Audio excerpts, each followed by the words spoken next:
হিন্দুদের চার ধামের এক ধাম পুরীর জগন্নাথ মন্দির ও সেই সঙ্গে বঙ্গোপসাগরের সমুদ্র সৈকত। তাই পুণ্যার্থী বাঙালি ও ভ্রমণ পিপাসু বাঙালির একটি প্রধান গন্তব্যস্থল হল পুরী। পুরী ভ্রমণ করেননি এমন বাঙালি খুঁজে পাওয়া দুষ্কর। তাই বাঙালির একটি ইমোশনের জায়গা হলো পুরী। এর আগে দুবার পুরী ভ্রমণ করলেও এবার আবার বেরিয়ে পড়েছিলাম পুরীর উদ্দেশ্যে। যদিও এবার শুধু পুরী নয়, সেই সঙ্গে উড়িষ্যার গোপালপুরও আমাদের ট্যুর প্ল্যানে অন্তর্ভুক্ত ছিল। গোপালপুর ভ্রমণের ডিটেল ভিডিও আগেই আপলোড করেছি এই চ্যানেলে, সেই ভিডিওটি দেখার অনুরোধ রইল। আজকের ভিডিওতে আমি শেয়ার করব আমাদের এবারের পুরী যাত্রার সম্পূর্ণ অভিজ্ঞতা, তাই ভিডিওটি শেষ পর্যন্ত দেখার অনুরোধ রইল। চ্যানেলে নতুন হলে চ্যানেল সাবস্ক্রাইব করে সঙ্গে থাকুন। চলুন তাহলে ভিডিওর মূল বিষয়ে প্রবেশ করা যাক।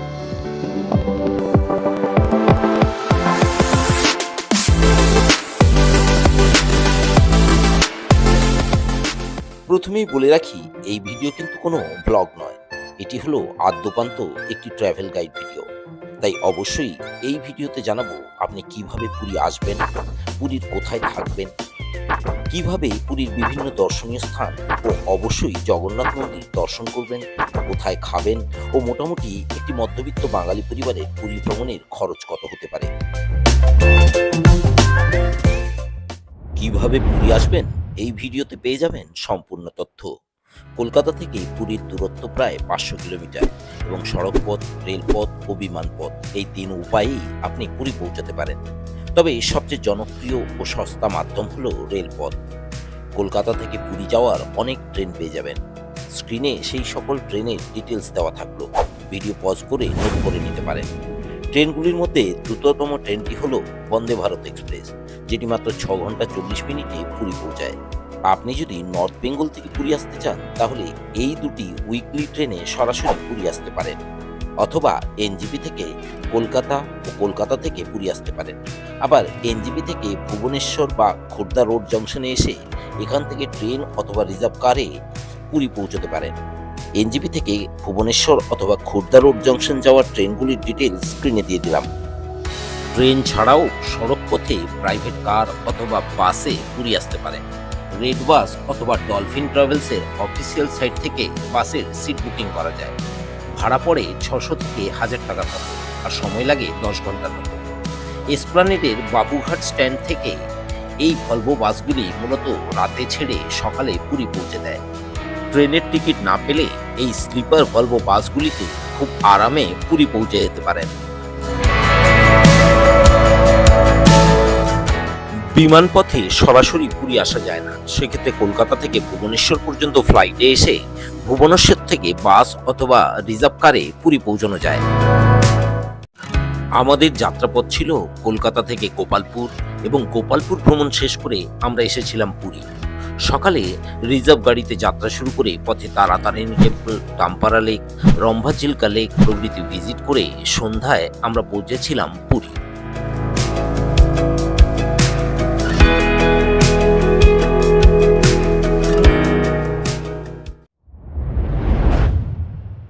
বাঙালির সেকেন্ড হোম নামে পরিচিত পুরীতে ঘুরতে এলে কোথায় হোটেল নেবেন, চলুন জেনে নেওয়া যাক ভিডিওর এই পর্বে। বাঙালির অত্যন্ত জনপ্রিয় এই পর্যটন স্থানটির সর্বত্র অসংখ্য hotel, homestay, guest house, Bharat Sevashram প্রভৃতি রয়েছে। আপনি যদি হোটেলের রুমে বসেই সমুদ্রের রূপ উপভোগ করতে চান তাহলে পুরী মেরিন ড্রাইভ বরাবর গোল্ডেন সি বিচ, স্বর্গদ্বার বিচের ধারে অনেক মাঝারি ও উচ্চমানের হোটেল পেয়ে যাবেন। এগুলির মধ্যে সবচেয়ে জনপ্রিয় হোটেল হলো পুরী হোটেল। এই হোটেলে রুম বুক করতে হলে আপনাকে এদের ওয়েবসাইট মারফত যোগাযোগ করতে হবে, ফোনে সরাসরি বুকিং হয় না, এবং এদের রুম ভাড়া সব সিজনেই ফিক্সড থাকে।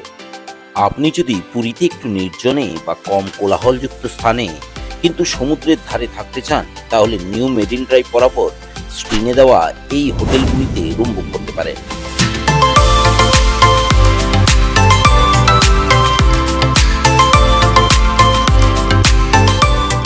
কিন্তু আপনি যদি সি বিচের পাশাপাশি মার্কেট, জগন্নাথ মন্দির, সমস্ত প্রকার যানবাহন, রেস্টুরেন্ট খুব সহজে অ্যাক্সেস করতে চান তাহলে হোটেল নেবেন স্বর্গদ্বার বিচ ও গোল্ডেন বিচের ধারে।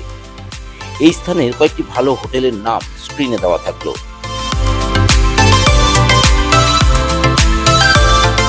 এই সমস্ত হোটেলের ট্যারিফ মোটামুটি 2000 থেকে 6000 টাকার মধ্যে থাকে, তবে পিক সিজনে এটা একটু বেশি হতে পারে। সি ফেসিং হোটেল ছাড়াও পুরীর আনাচে কানাচে প্রচুর ছোট বড় মাঝারি মানের হোটেল রয়েছে। দুর্গাপূজা, রথযাত্রা বা 25শে ডিসেম্বরে পুরী আসলে অবশ্যই আগে থেকে হোটেল বুকিং করে আসবেন। মেক মাই ট্রিপ, গোআইবিবো, অ্যাগোডা, বুকিং.com প্রভৃতি সাইটগুলির মাধ্যমে অথবা হোটেলের ভ্যালিড ওয়েবসাইট থেকে অথবা ভ্যালিড মোবাইল নাম্বারে কন্ট্যাক্ট করে অগ্রিম হোটেল বুকিং করতে পারেন। এ প্রসঙ্গে বলে রাখা ভালো, পুরীতে হোটেল বুকিংয়ে প্রচুর স্ক্যাম হয়, তাই ফোন মারফত বুকিং করার আগে অবশ্যই নম্বর যাচাই করে নেবেন। হোয়াটসঅ্যাপের মাধ্যমে কোনো রকম অ্যাডভান্স পেমেন্ট করবেন না। পুরীর হোটেল নিয়ে ডিটেলড ভিডিও দেখতে হলে চ্যানেলটি সাবস্ক্রাইব করে রাখুন, শীঘ্রই সেই ভিডিও পেয়ে যাবেন।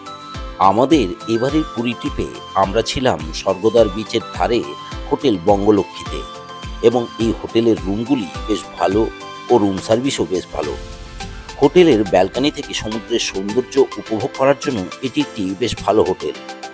এই হোটেলে রুম বুক করতে হলে এদের কলকাতা অফিস থেকে স্ক্রিনে দেওয়া এই নাম্বারে ফোন করে বুকিং করতে পারেন।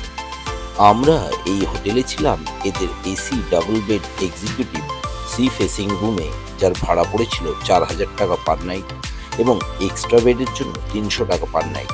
হোটেলের ইন হাউস রেস্টুরেন্টও রয়েছে, যেখান থেকে অর্ডার করে ব্রেকফাস্ট, লাঞ্চ অথবা ডিনার রুমে বসেই খেতে পারবেন।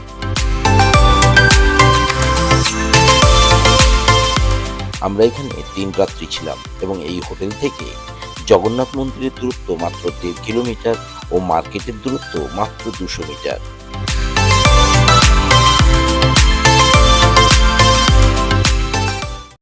পুরীতে এসে কতদিন থাকবেন, কোন কোন স্থান কিভাবে দর্শন করবেন, ঘোরার জন্য কোন কোন যানবাহন ব্যবহার করবেন ও মোট কত খরচ হবে, এই সকল তথ্য জানবো পরের ভিডিওতে। এই ভিডিওটি কেমন লাগলো নিচে কমেন্ট করে জানাতে ভুলবেন না। ভালো লাগলে লাইক ও শেয়ার করবেন। ভ্রমণ সংক্রান্ত এরকম আরও ভিডিও দেখার জন্য চ্যানেলটি সাবস্ক্রাইব করে পাশে থাকবেন। দেখা হচ্ছে পরের ভিডিওতে। ভিডিওটি শেষ পর্যন্ত দেখার জন্য ধন্যবাদ।